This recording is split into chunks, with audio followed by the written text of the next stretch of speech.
Incoming message. The 12th man, investigating the disclosure deaths. Today, we're diving deep into a chilling pattern of deaths, one that the mainstream media is honestly just now waking up to. So let's set the scene. April 20th, 2026. A 911 call comes in from Boulder County, Colorado. It was regarding a well-known researcher, David Wilcock. But before we get into the details of that day, I want to start our investigation with a public statement he made right before it happened. He said, and I quote, "I plan on living." You see, Wilcock was a man operating in the shadows. He knew the risks of his work, and he deliberately left this archived warning for everyone to see. Now, what's really interesting about this is the jarring, almost impossible contradiction it creates. The official police ruling declared his death a suicide by firearm outside his own home. But, standing in direct opposition to that official story, is his own preemptive warning. He left explicit documentation stating unequivocally that he was not suicidal. When an official narrative clashes this dramatically with a subject's own preemptive warnings, well, as investigators, we have to pause and ask why. The 12th dead researcher. To really grasp the weight of that contradiction, we first need to understand who Wilcock was and the staggering pattern he ultimately became a part of. Because David Wilcock wasn't the first, he was the 12th. I really want you to let that number sink in for a second. 12 people connected to classified science and UFO research have died in suspicious or completely unexplained circumstances. This isn't just some isolated tragedy, it's a massive macro pattern. And Wilcock's highly public death is what finally dragged this anomaly out of the shadows and right into the spotlight. To understand the anomaly, we have to look at the target. At 53 years old, David Wilcock wasn't some obscure commentator hiding out in a basement. He was the fringe figure who actually went mainstream.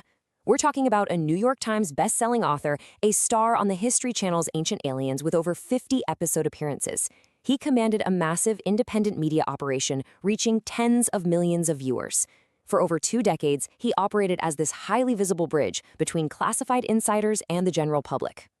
In the language of intelligence work, you'd call Wilcock a node, an absolutely critical connection point, because he had such a massive platform. Individuals with genuine, highly classified backgrounds actually talked to him. He'd decode their information and put it out there. He was essentially the conduit between the secret state and the rest of us. But historically speaking, intelligence nodes have a very dark habit of dying young. The missing scientist's pattern. When you start putting Wilcock's death next to the 11 others, a much larger picture emerges, one so undeniable that even major media outlets like the BBC and CNN are now actively investigating it. Researchers have identified an incredibly specific set of recurring traits across all 12 of these cases. First off, every single subject was connected to classified defense or intelligence research. Second, the deaths are all tightly compressed into a 2025 and 2026 timeframe. Third, the official rulings are almost universally declared as suicide or simply left unexplained. And finally, just like with Wilcock, multiple families possess explicit documentation from the deceased stating that they were absolutely not suicidal. Wilcock's insider knowledge. Now, if these nodes are systematically being silenced, we have to ask, what exactly did they know? And this brilliantly illustrates why Wilcock was so incredibly dangerous to the status quo.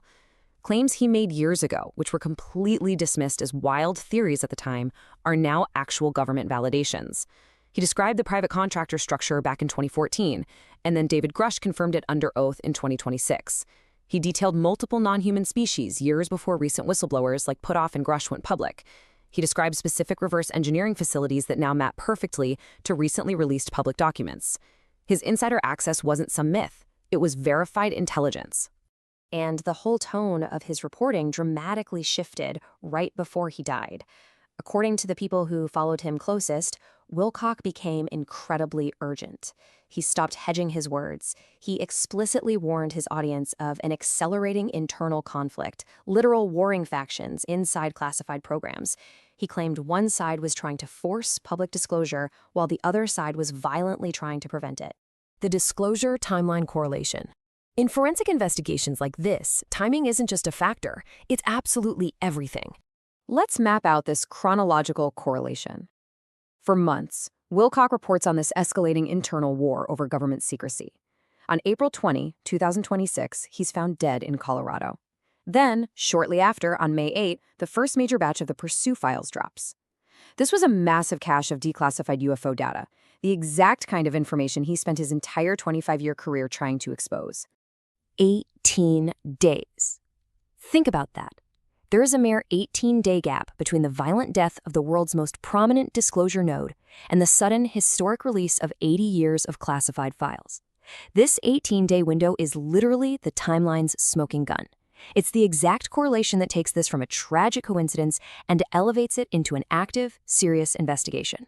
Inside the FBI investigation, because what the government is physically doing right now reveals a whole lot more than what they're saying publicly. Here are the raw facts regarding the federal response. There is a confirmed active FBI investigation into the deaths and disappearances of these researchers. Now, while the specific scope and the targets of the investigation remain totally undisclosed, the very fact that this investigation exists is incredibly telling. Let me be clear about this. The FBI doesn't investigate suicide clusters based on internet rumors. They only step in when the pattern of evidence is scientifically and forensically inconsistent with the official narrative. And this anomaly has reached the absolute highest levels of government. Tennessee Representative Tim Burchett, who is a leading congressional voice on transparency, has publicly launched a very aggressive inquiry. He straight up asked, what do these deaths have in common and who benefits from silencing these people? When sitting members of Congress are out there demanding answers about a string of dead scientists, we've officially left the realm of conspiracy theories and entered a deeply serious federal inquiry. We have to approach all of this with strict investigative objectivity. We aren't here to endorse one specific theory, but we absolutely must acknowledge the dark realities of the intelligence world. Just as whistleblower David Grush testified, this is a world of billions in secret spending. It's a place where witnesses are terrified to speak out, and where a culture of institutional intimidation is just the norm. In that specific environment, the death of a prominent node who claimed insider access might not be a tragedy at all. It could very well be a calculated operation. Which leaves us with this final, genuinely provocative question to ponder. Are these 12 deaths merely a heartbreaking, tragic coincidence, all concentrated into a single year? Or are we witnessing a calculated, desperate effort to silence the nodes of disclosure just days before the truth was forced out into the light? The FBI clearly believes it's a question worth asking. I invite you to subscribe because we're going to be breaking down the specific knowledge and timelines of the other 11 cases in our upcoming explainers. Until then, keep questioning and keep learning. Come to me, chickens! Cock-a-doodle-doo!